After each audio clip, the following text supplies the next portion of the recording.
the things that really relate to the academy in his introduction. But he attended Alma College in Alma, Michigan, where he graduated in 1983 with a degree in public relations. While attending there, he was the captain of the wrestling team. He was the lone student representative on the Alma College Board of Trustees. Just as a speaking point, you know, at most mid-level Division I wrestling, Division I athletic departments, all the way down through Division III, it's not unusual where about 85% of the athletic department budget is funded with student fees. And those student fees are allocated by student government. So to the extent that you as a coach can get some of your best and brightest students into student government to have more say in how those student fees get allocated will go a great distance in securing many of our intercollegiate programs across the country. Our speaker was well ahead of his time back in 1983 when he saw the importance of doing that. In 2008, he was named to the Alma College Board of Trustees. Upon graduating, he began employment with the Arkansas Blue Cross and Blue Shield Company, where in his first year, he led the company with the most insurance groups sold. And in his 7 years at Blue Cross Blue Shield and the affiliated companies, he was named Account Executive of the Year, a record 6 consecutive times. In 1990, he departed Blue Cross Blue Shield and started the Hatcher Agency, and on the premise of outrageous service. The Hatcher Agency's mission was to deliver outrageous service to customers, doing virtually everything at the customer's convenience versus the company's convenience. In the Hatcher Agency's first year of business, it grew from 1 employee to 7 employees, and 3 years later, it was the largest health insurance agency in Arkansas, and was named the Arkansas Business of the Year by the Arkansas Business newspaper in 1993. Some of his awards, every year since he started the agency, he's been the top producer of health insurance business in the state of Arkansas. In the years 2006, 2007, 2008, he was voted the best motivational speaker by the Arkansas Business Readers. He's the author of 2 books, 55 Steps to Outrageous Service. And by the way, I read that book. I was one of those guys that was in remedial reading my whole life in the back of the class, and I got to tell you, the book reads real easy.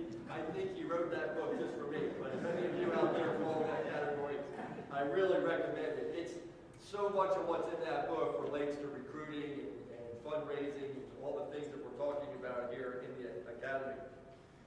He also wrote Between the Ears, which was released in December 2006. In 2008, he received the NWCA's prestigious Dan Gable American Needs Wrestling Award. Now, again, I'm guessing 3 or 4 years ago, I think there was maybe 1 high school wrestling team in Arkansas, and today there's 53. And really, single-handedly, the funding, the purchase of the mats, the equipment, was due to our keynote speaker here today. Let's give him a round of applause for that. In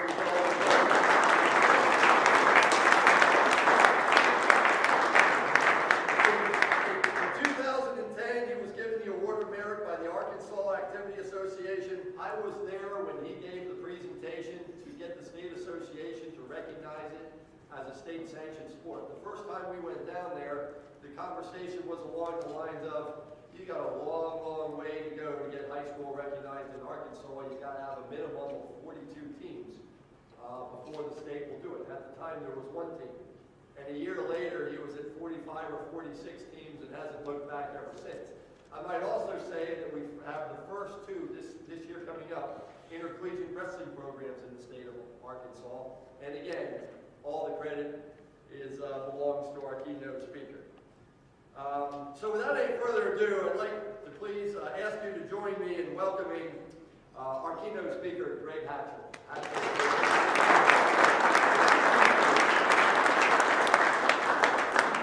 And buckle your seatbelts. This will be good.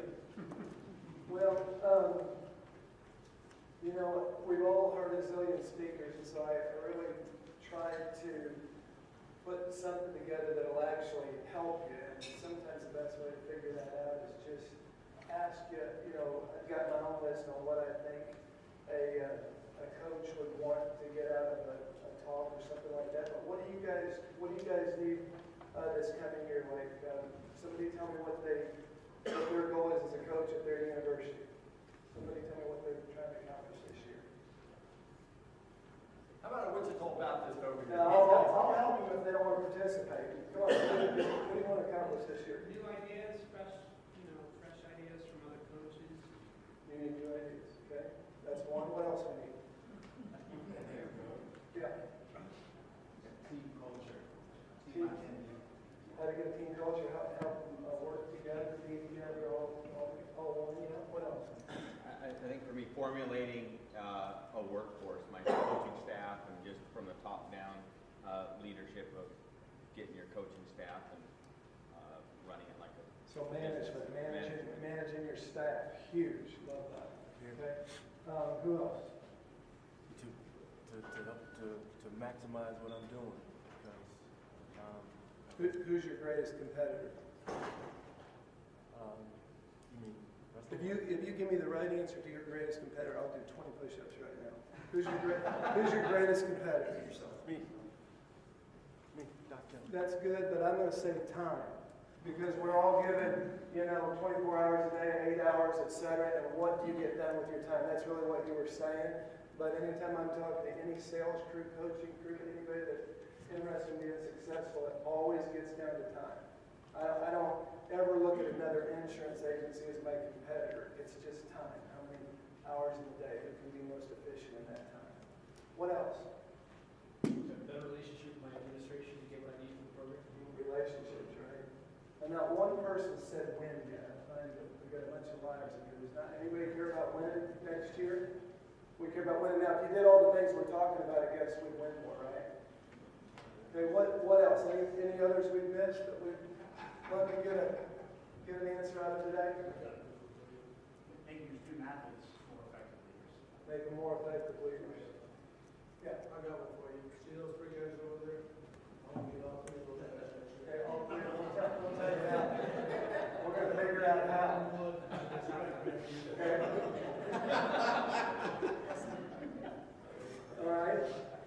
That's a pretty good start, and I'm listening. I'm going to tell you what I had down, just for a few, if I was the head coach. So one of the things that I tell my sales staff, and I have 3 of our salespeople back there that came today. Today we were flying down to Florida, so back to get the most out of your people. We had a meeting on that flight. We'll finish that meeting on the way back, strategizing on how we can sell more property and casualty insurance. So we don't want to waste a minute on the flight. We're not sleeping or, screwing off, etc. But back to that list, I want to win more if I'm a coach. And one of the ways I can always get the right answer, and that's what I was going to say, is I teach my insurance people, if you want to sell the account, the easiest way to sell it every time is pretend you're the owner of that company. So every time I go to see a client, I don't have a bunch of products to slam down their throat. I listen to the owner, I figure out what he wants, then I pretend I'm him, and I tell him what I would buy if I were him.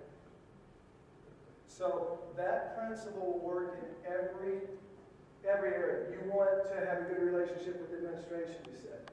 So I now pretend I'm the vice president of the college, and I figure out what does he want. And he wants you to run a clean program. He wants your kids to have a good graduation rate. He wants them to have a good grade point. Go get him what he wants. Okay? And you will get all you ever wanted. Zig Ziglar said, you can have everything in life you want if you'll just help enough other people get what they want. So most people are selfish. Okay? We have a bronze sign on the front of our building as you walk in. It says the Hatcher Agency was started September 1, 1990 with a simple mission to give the most outrageous service in the industry. The key to this is, now you want to listen, the key to this is to brainwash yourself on the way to work to do what's easy and convenient for the customer instead of yourself. Because we're all selfish. I didn't want to get up this morning and fly down here and spend money and do whatever. I could have, my perfect day is the same every day. I wake up when I want to wake up, Breakfast is made for me. I don't call on any clients, do any service. I go eat lunch with a friend, get a workout in, go coach my kids' teams, watch a movie, and have somebody else do all the work, and I'll take all the money. Okay, but it doesn't really work that way. So I have to focus on doing what's easy and convenient for some other people to get whatever it is that I want. So I put down win more, make more money. Wouldn't it be nice to have your program have more money in it? Have your athletes like you. Now, some of you may be hard asses and say, I don't care if my athletes like me or not. Okay, but I'll tell you this, I had a wrestling coach that I really, really liked, and when I went out to wrestle, I almost wanted to win more for him than I wanted to win for me. And I'm 100% sure that if you have athletes that love and respect you, did you guys read in the paper today about the guy who's going in the Hall of Fame, the old coach? I think, what team was it for? He had about 10 of his players that kept wearing his old jersey to all the Hall of Fame things and protest, and they finally inducted him in. And they're writing down, the players are saying how much they loved him, and they weren't even born when he was playing. But the whole article's on how much his players, really liked him today. Put more fans in the seats, develop a program. This isn't football and basketball. They don't come, naturally sometimes. We have to have relationships. Well, if you're just selfish and all you care about is your wrestlers and you don't care about the rest of the college or the fraternities or the sororities or the student government or anything else, they're not going to come watch you because they come because they care. TV, radio, newspaper coverage, local and college papers, how do you get more coverage? I would make the argument that we could go hire a guy who's not a very good wrestler at all. And if he could do all the things that I just named relationship-wise, he would kick your butt on the mat. Okay, I would bet that most of you are better wrestlers than I am. Okay? But I wouldn't be scared because of what I've learned in the business world to take you on in a program, because coaching the wrestler is one tiny, tiny piece of it.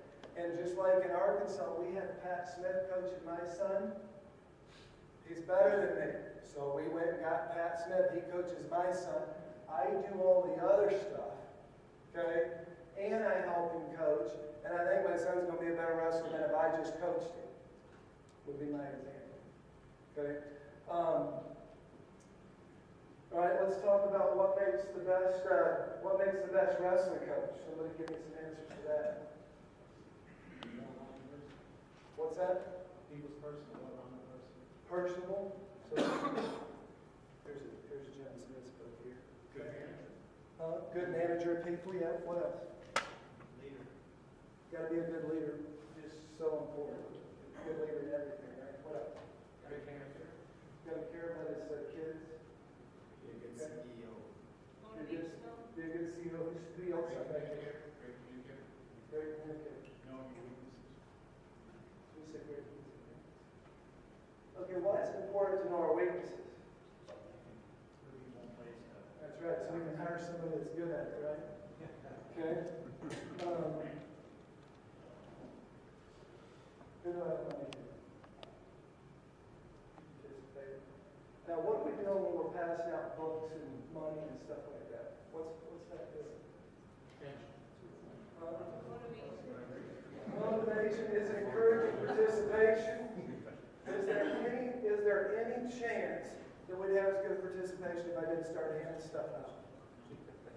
So I read a book by Tom Peters in Search of